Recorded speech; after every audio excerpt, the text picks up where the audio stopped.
miss my old friend. I've come to talk with you again, because a vision softly creeping lifted scenes while I was sleeping, and the vision that was planted in my brain still remains within the sound of silence. In restless dreams I walked alone, narrow streets of cobblestone.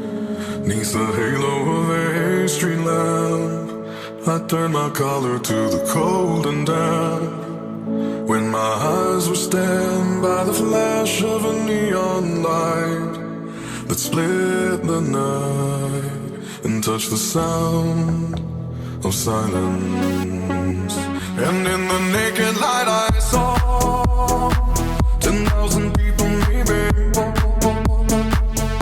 people talking without speaking, people hearing without listening, people writing songs that voices never share, and no one dared disturb the sound of silence.